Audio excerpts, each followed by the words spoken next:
level of supersonic because when you're boosting, you just zip past it all. Yeah, yeah, It's like you get and supersonic hold boost, zoom. and I mentioned it plenty of times, but there are many times where I feel in recent 3D Sonic games where you feel just more like a spectator than the Yeah, actual playing. Act 1 and 6 is where it happens.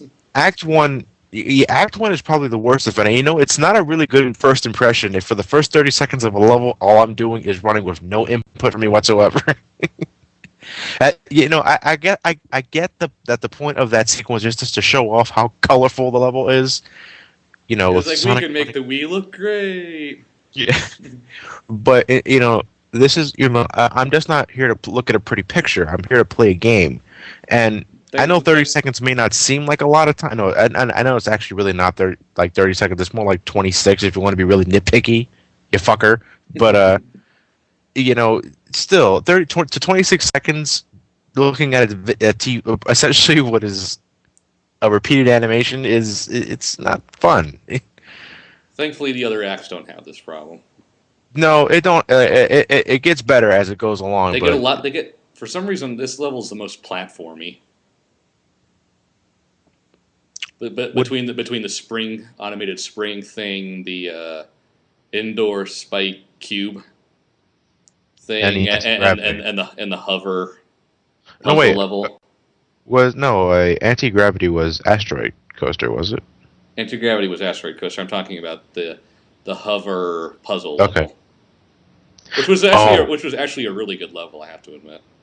I have to admit it was good. Although there are times where the spring platform, because the spring platform follows you. It follows your movements. And it follows and it speeds up with you only slightly though. So Only slightly. don't get cocky and air dash Yeah, if you air dash, you're gonna overshoot the fucker, and die. and you're falling down to your death. It will keep up with you as long as you just keep holding forward and nothing else. But there are times where, like, it's saying you're going from horizontal and it suddenly starts moving vertical. It will stop at a set path and you will go flying forward. It's like, fuck you. Yeah, Yeah, you know what? that level felt particularly Mario-ish. Yeah. Um, you know what though? Also what I just noticed was, and I guess it's just one of those things that you notice after multiple playthroughs. But that the color of that spring is yellow. You just now noticed that? Well, but not in a, from just a general viewpoint. I mean, when did we ever? Are they starting to finally get the idea that there were two colored springs in the original Sonic games? We no longer just have red springs now. Yellow springs are back, baby. It's the comeback of the century. Oh, hurrah, hurrah! Sonic is back. We have yellow springs. Ugh. Anything else to say about Starlight Carnival? Was that? Anything else to say about Starlight Carnival? Um. Yeah. You know what? No, because it's actually it's pretty to look at, but it's not. Well, it's not my favorite of the stage designs and overall progression. Nah, I think I'm done. Like I've already mentioned the automation problem. I think it suffers from in the beginning, but it gets better, Yeah. like we've said already. Yeah. Planet Wisp. Planet, and actually, this is actually a level I thought that you were going to encounter much earlier in the game. Yeah, because I saw Just, Act 1 and 2 and those look piss easy. yeah, but actually, it kind of caught me off guard at points. It's Um, very alt-route heavy. there was just one particular section that immediately comes to mind is when you're on this quote unquote conveyor belt of platforms. Ugh. And okay, you probably already know where I'm going with this then. Um, at the end of the conveyor belt is this platform that you have to jump onto, but that platform Is also moves moving up up and and down. down. So you So if have it's too to high, you have to keep moving back on the you have to keep moving. moving back, and if the zoomed out camera view isn't enough to hinder your view, there are these egg pawns that are on them, which aren't that hard to take out because all you gotta do is homing attack them and just let go of the directional the analog stick, so you'll fall right on the conveyor belt. But it's still it's trickier than it needs to be, and it's the only part of. It's actually one of the most hated sections of the game. Mm-hmm. And then there's that one red ring in Planet Wisp where you have to go above the entire stage. Are you serious? There's one, I forget which act it is. It's the one where you're going up the really tall tower-ish type thing. Yeah. Towards the end. If you grab, at one point you can grab spikes, go all the way to the right or left and climb the wall. You'll actually go above the goal ring in a secret area and the last red ring's there. I found it by pure dumb luck the first time, which is because I was exploring with the spike. Because you just get it in that world. So I was exploring the spike and I was like, holy shit, there's crap up here. How the fuck did you expect me to find this? I love you. No, if you don't find it by sheer dumb luck, it'll be a definite guide dang it moment. Pretty much a guide dang it. Because there's nothing that tells you there's stuff up there. No, there's nothing that tells you that there's a hidden ring in the popcorn either. In Sweet Mountain. Guide dang it. Popcorn! I just find this visually to be the blandest one. I mean, it's pretty, it's green, but because the place is quote unquote under renovation, under construction, and it's that typical under construction look of the of a level design. I actually would have liked it if there weren't so many of that the construction materials in the way. Because the planet itself looks gorgeous in the CG cutscenes. Mm-hmm. As close to Sonic getting on Planet Namek as you ever will. What do you mean they're still on Planet Namek? But I like it more than Starlight Carnival. I'm getting the names fucked up here. You're thinking of Twinkle Park, damn it. But it's actually one of those levels that is like, okay, they're no longer, they're not so much spoon feeding us where to go, but they're starting to test us out now. This is also where you get to use the rocket a lot, if I recall correctly. Rocket and Spike. Yeah. Spike really opens up a lot of alt paths. Yeah. And I really, especially in this level in general, I just really like how high Rocket takes you. Yeah, and Act 6 is really broken up. That was the grinding in the quick step section. A lot of grinding on quick step sections. Oh, you know what though? You can actually go underneath the stage to get one of the red rings. It's really weird. You know what though? I was actually kind of waiting for that kind of level. I was like, okay, where's my grind fest? It's like just about every. I liked it. I liked it for one level. Yeah. It's not people want to figure it's nowhere near as aggravating or tedious as Rail Canyon. Ugh, fuck Rail Canyon. Yeah, but it's pretty straightforward. It's pretty easy. Mm-hmm. All right, I guess Aquatic Park. Also, that's my favorite zone visually. Starlight Carnival's the prettiest to look at, just in terms of sheer processing power. Yeah. But Aquatic Park is my favorite. Yeah, in terms of actual design, Aquarium Park is your favorite to look at. Yeah, it's gorgeous. Yeah. To define it into the simplest terms, it's Chunin underwater. Yeah, basically. I would love my favorite stage theme in the game. I'm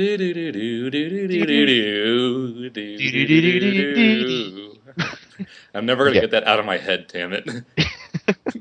You know what though? I was also getting, and I guess it's only just me, but I was also getting incredible vibes from Super Mario Land, the Game Boy game where you actually go into the Oriental style stages. I don't know why, but I was getting flashbacks of that when I was playing the game. Now that you mention that does sound a bit like that. And then there's Act 2. It's like Super Smash version. Party. And let's not forget the return of Unagi. That's the first thing I said when I saw the fucking eel. It's like, no! Unagi. He's invading other games. He's become a meme. Surprisingly, probably the most bearable water level in any Sonic game because Sonic can actually fucking swim. swim. And the drill basically acts as a dash button. And hallelujah, water in a 3D game that Sonic can actually go into. I don't think you ever move around in actual 3D though. No. In terms of in terms of Perspective, it's always in 2D. Control, I don't think it's ever in 3D. It's 2D. Yeah, technically you're right. It's still in a 2D kind of plane, but I would have liked them to see. I would like to see them try it at least once, just to see. As far as my knowledge goes, they never did that before. No, they've never, and I would have liked to see them try it once. Yeah, the only time I could think of underwater section in a 3D game was Sonic Adventure 2, and that was when you're Knuckles. No, Adventure 1 had Lost World, but nothing acted like underwater, so there was no point. No. Yeah, actually, I completely forgot about Lost World. Temple. Then again, you're avoiding the water in that section, so... Yeah. You know, if you're in the water, then you're... By the way, is it just me, or does the get bubble sound effect sound more like Mario 64 than it does Sonic? Well, well, it's pretty much that. It's the equivalent of taking that sound and HDifying it, if that's a word. But it sounds more like it's from Mario 64, but... Yeah, you're probably right. Yeah, I'm playing the sound in my head right now. Yeah, it does sound like it would belong in a Mario 64 game. And hey, well, how appropriate, because Unagi's in there too. But I really, first off, I'm just glad that it's water is no longer instant death, which really pissed me off in Unleashed. It really didn't make any fucking sense. Well, there were frame perfect areas where if you stop boosting, you can jump, but. Yeah, but frame perfect. To me, again, this is probably just a test for Sonic Team to see how water works. Would react with the water sections. I think it's great. I think you should try 3D next time, given the controls stay the same. Just to see an experiment. Yeah, in a case like this, just change the perspective and you'll be fine. Like, don't add any other gimmick. Yeah, don't make the entire world. Do it for like maybe one level to see. Yeah, you're getting there. You seriously are getting there. I cannot stress that. And that's like actually one of the taglines for Sonic Colors. Sega, you're getting there. You're almost there, just not almost quite. There. This game, like Sonic Unleashed, was a step in the right direction. This is a fucking jump. It's like we'll save that for our final thoughts. Yeah, but in terms of like the actual in terms of the gameplay and the level design of Aquarium Park, it's actually one of my favorites. The only thing I don't like about it is red ring hunting, because this probably has the most guide dang it ones. Because there's so much ground I haven't to exactly cover. red hunted that area yet, but I'm guessing there's a lot of them hidden in the water sections. Yeah, and a lot of specific use the drill, go through this one tube to this area sort of thing. Oh, it's very guide dang it. Oh, okay. I'm probably just better off looking at a guide on YouTube. I know a guy for guides of Act 4 and 6. Those are the only two acts I ever had to use a guide for. Because I spent about half an hour Act 4 trying to find like the third and fourth one. I was like, fuck it, I'm not putting up with this shit. Hey, like in terms of red ring hunts, no, I'm doing pretty good without a guide. I mean, I've managed to clear out tropical rivers. You can do it to be honest, you can do it perfectly fine with all of them except for Aquatic Park because of those guide dang it ones. Because it's so fucking open. Yeah. Yeah. Okay, well, looks like I'm going to be there for a while. It's blue coin farm hunting all over again. Fuck. But I left that behind me. Anyway, I love Aquatic Park. Yeah, Aquarium Park is definitely... Probably my favorite water level in Sonic history. Yeah, because Hydro City does not count as one. You know what though? I was curious though because I did want to. I actually wanted to hear the orchestrated drowning music. It takes a long fucking time for Sonic to start drowning in the game. They knew you would spend a lot of time underwater with it, so. Yeah, but I approve. It's a different kind of platforming, not an obstacle.